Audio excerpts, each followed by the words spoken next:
Greetings, esteemed viewers. Welcome back to Doom. Doom. Exactly. No trap cards here, though. We just have a trap level. The Foundry, I think this is my least favorite level. Brian, you didn't cut any load screens out of this game, did you? I maybe cut them later. You don't know. I don't know either, but you certainly don't know. I'm sorry, guys. But hey, these 3D models are the shit, though, right? Yeah. Yeah. Ah, yeah. Seriously. I love concept art. Yo, you draw. I have a question. Why does concept art look like it does? Like it's like a particular art style. Oh, like hyper detailed? Yeah. It's so the developers for like games and stuff like know exactly how it's supposed to look, even though it's likely not going to look that way in the end. It helps them figure out like this is the feel you should be going for. You should try to emulate this as close as possible. Try and get all this detail on there.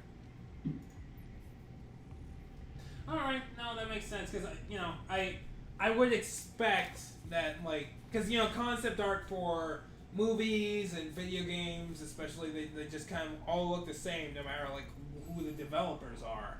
So I'm like, there must be some type of standard and some reason for it. So that's why I'm asking. That makes sense. Yeah. But yeah, so I mentioned this is my least favorite level, and the reason is it's one of those levels where you have to like keep going back and forth through it and around it to find certain things that you have to destroy or activate or something. You know what? No, this is where I stopped. Yeah, I remember this. I'm not sure I blame you because I don't like this level. It's just too labyrinthian. You know, it's funny because one of the best multiplayer maps in Halo 3 is Foundry. Because it was a map specifically made for Halo 3's Forge mode. So people would just make all kinds it was basically a blank slate map. And you could just build whatever you wanted. It was fucking great. Not as good as Sandbox, which would come out later, which is just holy shit. Where are the differences? It's so Foundry is like it's just a warehouse, like a big empty warehouse. Yeah. With a couple rooms on the side, but you can block those off. Sandbox. So it's like in the middle of a desert.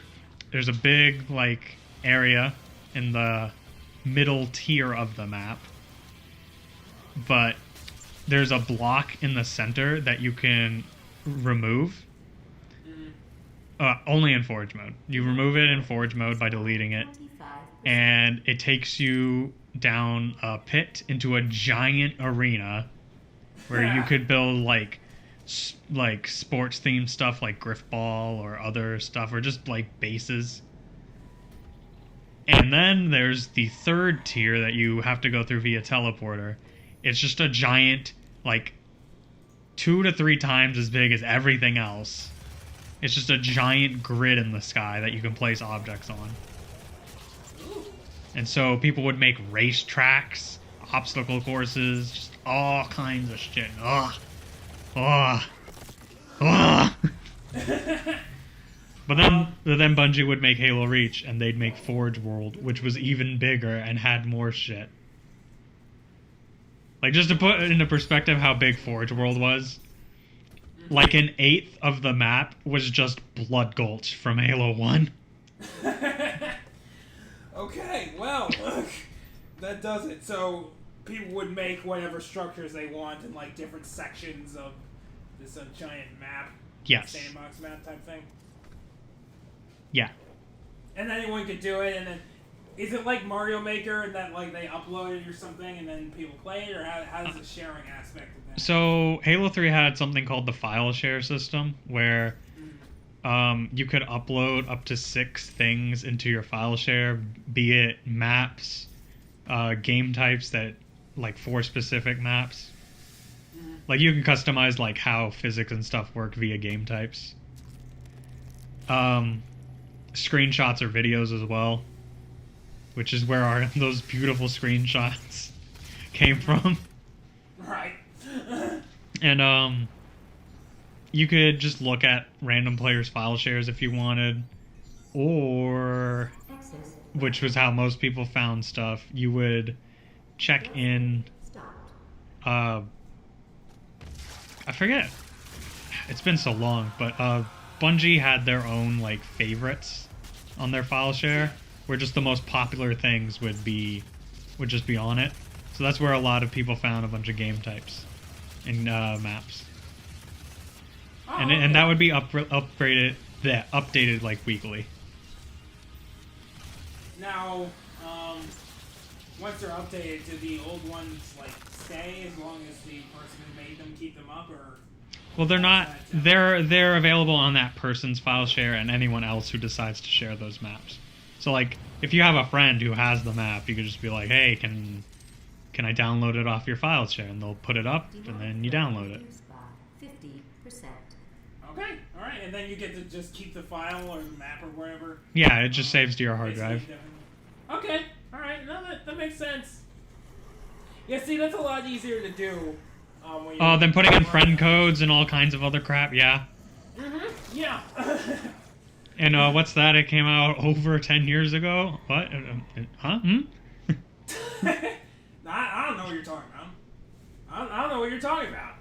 Have 10 years even passed? I don't know. It's time. It actually might not have. It might not have been 10 years. I don't even. Well, actually. Actually, yeah, it definitely was. It definitely was. The 360 came out before 2010. Right. And it was a launch title. Which, after replaying it, especially for like a 360 launch title, Halo 3 still looks great. Except faces. Yeah, well, faces are hard. You gotta make them emote. Shit. Yeah, which is, probably part of the reason why it looks so good is because Chief always wears a helmet. Yeah, probably. I mean, that makes everybody's job just that much easier. Yeah. Although I'm curious, like, do they use, are they using mocap for the, latest games, or? Oh, most definitely. Yeah. Starting with Halo 4, maybe even Reach. I don't know for sure about Reach. Although, actually, I have something funny to say about Reach, because I was playing that again recently, too. They got, like, real, like, directors and stuff for, like, films to direct some of the cutscenes. And there's one scene where your character, because you design your own character for that game. Right. Your character and one of the other Spartans in your squad, who's a sniper, they're on this like ridge, and they're like creeping on it, like they could fall off at any point. Like it's just really tiny. I'm trying to figure out the words. But and so like the camera like moves up and down with them, but it's behind them, and like me and my friends are just sitting there silent watching it, and I just go, who the fuck's holding the camera?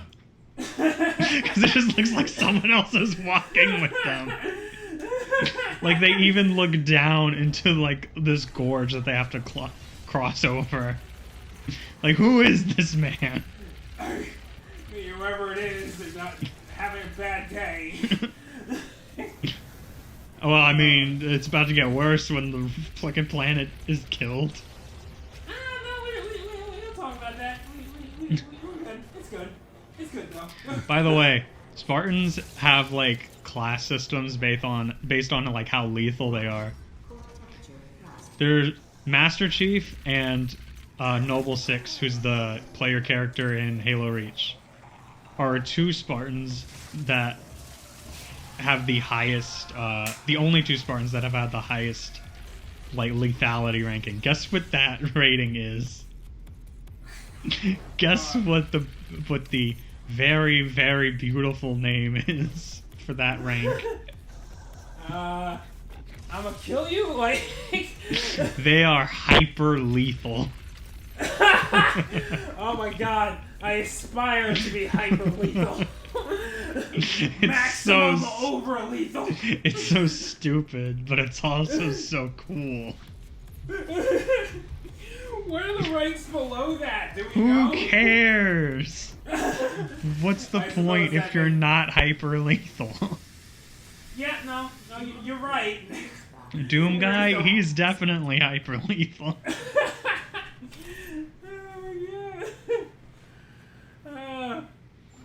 I wonder how Doom Guy and Master Chief would get along. I mean, probably fine.